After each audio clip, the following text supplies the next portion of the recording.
রাত প্রায় 11টা। অফিস থেকে ফিরেই দরজা খুলে ঢুকলাম ফ্ল্যাটে। ঘরের ভিতরে নিস্তব্ধতা। ফ্রিজে রাখা ঠান্ডা খাবার গরম করতেও ইচ্ছা করছিল না।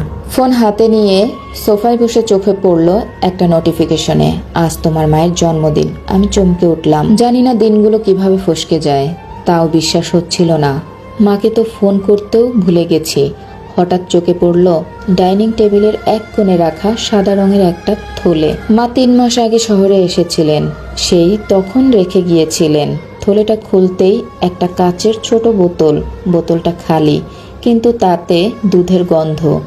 বোতলের গায়ে মায়ের হাতের লেখা, রাতে দুধ খেয়ে নিস, ঠান্ডা লাগবে। হাতে বোতলটা নিয়ে কিছুক্ষণ বসে থাকলাম। স্মৃতির পর্দা একে একে খুলতে লাগলো। ছোটবেলায় সন্ধ্যা হলেই মা দুধ গরম করতেন। আমি কখনোই চাইতাম না খেতে। মুখ বাঁকিয়ে বলতাম, খেতে ভালো লাগে না। মা মিষ্টি হেসে বলতেন, তবু খেতে হবে, এতে তুই বড় হবি, তোর হাড় শক্ত হবে। তখন বুঝিনি সেই দুধে শুধু ক্যালসিয়াম ছিল না, ছিল মায়ের শতভাগ ভালোবাসা। একদিন বলেছিলাম, আমি বড় হয়ে অনেক বড় মানুষ হব মা, তোমার জন্য একটা ফ্রিজ নিয়ে আসব। তুমি বারবার বাজারে যাও, তাহলে ফ্রিজ একটা কিনে দিলে তোমার আর বারবার বাজারে যেতে হবে না।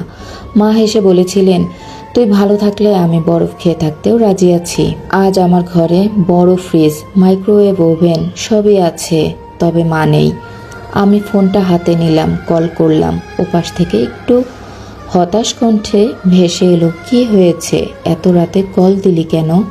আমি ধীরে বললাম, শুভ জন্মদিন মা। মা কিছুক্ষণ স্তব্ধ হয়ে রইলেন। তারপর মা ফিসফিস করে বললেন, তুই মনে রাখছিস? ভাবছিলাম তুই ভুলে গেছিস।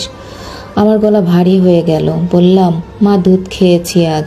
মা চুপ করে রইলেন। তারপর বললেন, তুই না খেলে আমার ঘুম হয় না। আজও আমি প্রতিদিন দোয়া করি তুই যেন ভালো থাকিস, ঠিকঠাক খাস। সেই দিন রাতে আমি ঠিক করলাম, পরদিন অফিস থাকুক বা না থাকুক আমি যাব মায়ের কাছে। একবার গিয়ে বলবো, মা আজ আমি গরম করে দেই দুধ তোমাকে। পরদিন সকালে মায়ের বাড়ি গিয়ে দেখি মা উঠোনে বসে সূর্যের আলো গায়ে দিচ্ছেন। চুলে সাদা রঙের ছায়া স্পষ্ট।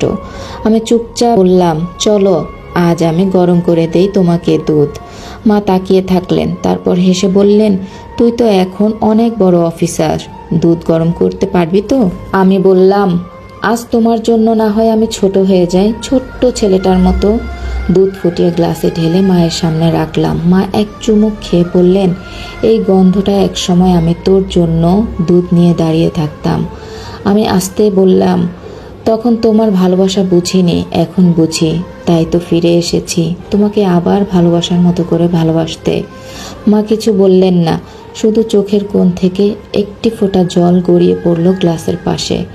আমরা বড় হই, সাফল্যের সিঁড়ি বেয়ে উঠি, ব্যস্ত হয়ে পড়ি, কিন্তু ভুলে যাই কেউ একজন ঠিক প্রতিদিন অপেক্ষা করে একটা ফোন কল, এক চুমুক গরম দুধ কিংবা ছেলের ছোট্ট মিষ্টি কথা শোনার আশায়। তাই প্রতিটা সন্তানের উচিত সময়কে কাজে লাগানো। সুযোগ আসলে সময় দিতে ভুলবেন না, কারণ সম্পর্ক যত্ন না পেলে একদিন বোতলের মতোই খালি হয়ে যায়, শুধু থেকে যায় গন্ধটা স্মৃতির মতো। আমার আজকের এই গল্পটা সংগৃহীত, তবে আমি কিছু কথা বলতে চাই। আমরা যারা কর্মব্যস্ত জীবনের কারণে শহরে থাকি, বাবা মা গ্রামে থাকে, তাদের উচিত বাবা মায়ের খোঁজ খবর নেওয়া, অন্তত একটা ফোন দিয়ে তাদেরকে জিজ্ঞেস করা ভালো মন্দ। সন্তানের পক্ষ থেকে যখন কল আসে তখন বাবা মায়ের মনটা খুশিতে ভরে যায়, তারা শান্তি পায়, নিশ্চিন্তে ঘুমাতে পারে। তাই অবহেলা না করে আমাদের সম্পর্কের মূল্যায়ন করা উচিত, সময় থাকতে সময়ের মূল্য দেওয়া উচিত। তাই সব সময় বাবা মায়ের খোঁজখবর ঠিকঠাক মতো নেবেন।